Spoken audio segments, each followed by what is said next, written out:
dipersembahkan oleh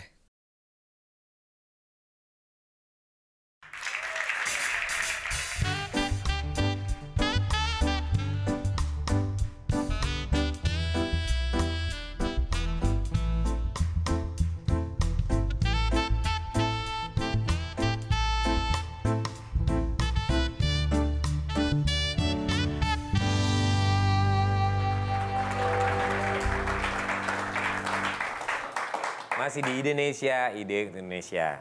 Dan sekarang ada tamu saya satu lagi, yaitu Mas Billy Kalangi. Oke. Apa kabar? Silakan. Halo, Bel. Nah, Mas Billy ini kan kita kenal membuat resep-resep makanan Indonesia. Ya, betul. Nah, lalu ada modifikasi di situ. Yap. Motivasi apa awalnya menulis resep itu? Pastinya kan kalau yang menulis resep, dia pasti juga bisa masak dengan baik makanan-makanan itu. Lalu mengapa ada suatu keinginan untuk menulis resep, membukukannya? Kan karena yang banyak resep-resep Indonesia tertulisnya apa yang klasik, yang lama. Kalau kita ibu-ibu zaman dulu tuh di majalah-majalah lama dikumpulkan, dipotong-potong, digunting-gunting ya. Ya langsung ditempel-tempel, yang saya tahu ibu saya dulu gitu. Nah, gimana Mas Billy bisa ceritakan? Masa sekolah dulu memang suka ngeliatin kan, wah kayak seru juga ya, cowok bisa masak gitu kan. Dari backgroundnya papa yang catering, akhirnya saya coba untuk bantu-bantu dikit. Cuman masih belum tahu benar-benar, masih gamblang banget. Akhirnya begitu kuliah sambil perhotelan, jadi kecintaan terhadap kuliner itu mulai ada terus, timbul terus, sampai mendalami juga masakan Nusantara. Nah, di situ dalam membuat resep, semuanya itu memang basicnya dari belajar dulu di sekolah. Jadi aku belajar tentang bahan-bahan dasarnya, contohnya bumbu-bumbu ini fungsinya apa. Memang sih kalau resep Indonesia kan sudah ada dari zaman dulu. Dari nenek moyang kita memang sudah banyak banget resep Nusantara ini. Cuman sekarang kita harus lebih bikin yang fusion, bikin yang berkembang. Jadi harus di-create lagi. Nah, gimana masakan-masakan yang mungkin contoh lah kecil, masakan Betawi yang sudah mau hampir punah, itu gimana kita create, kita sedikit ubah dari ingredients-nya, tampilannya, sehingga nilai jualnya lebih tinggi dan bisa menambahkan cita rasa yang berbeda. Nah, ini menarik sekali. Kita saksikan tayangan tentang Billy Kalangi. Sebagai negara maritim, Indonesia tentu saja memiliki kekayaan sumber daya laut yang berlimpah, salah satunya ikan. Di tangan Billy Kalangi, ikan diolah dengan bumbu-bumbu khas Indonesia. Tentu saja tidak hanya bergizi tinggi, rasanya pun mumpuni. Chef Billy dikenal dengan masakan Manadonya dan berbagai makanan yang berbahan dasar ikan. Chef Billy juga aktif menulis resep-resep makanan yang kini telah dibukukan. Nah, tadi apa yang dilakukan oleh Billy Kalangi dengan berbagai macam kegiatannya. Sekarang ini menarik sekali, ini mungkin bisa ceritain Bill, apa nih masakan apa?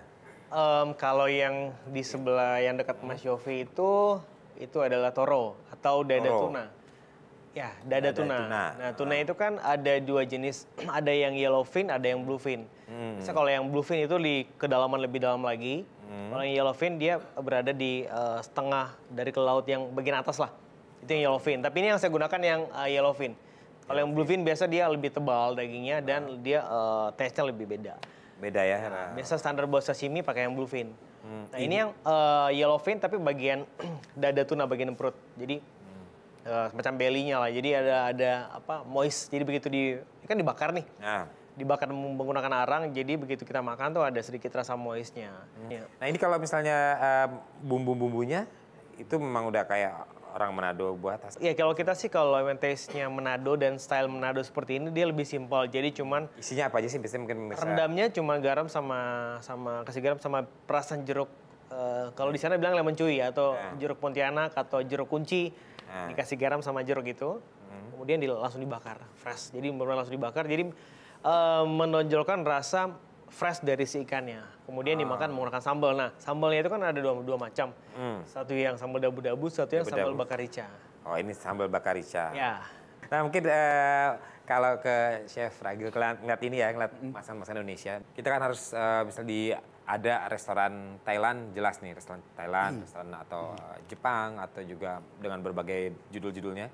Mungkin Indonesia, kalau Indonesia tetap ya restoran Manado Indonesia, Padang Indonesia. Dia ada daerahnya harus secara spesifik disebutkan karena setiap daerah mempunyai gaya yang berbeda-beda tentunya.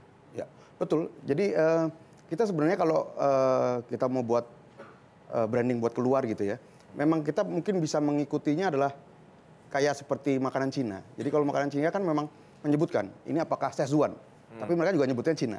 Nanti Indonesia juga harus begitu. Kalau yang banyak di luar itu kan sebenarnya banyak restoran Bali gitu ya. Cuman lupa menyebutkan Indonesianya.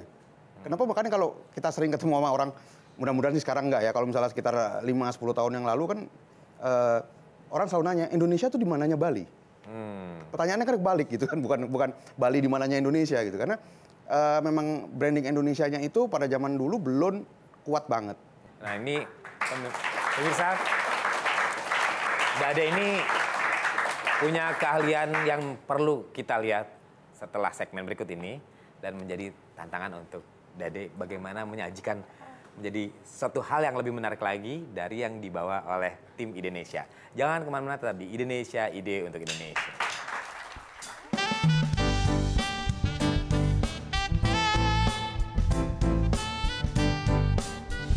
Sangat disayangkan begitu buka di luar tapi nggak ada restoran Indonesianya atau ada embel-embel Indonesianya, itu sih yang pertama. Jadi harus kita garis bawahi, Iya. label Indonesia jadi penting untuk melihat nasionalisme kita.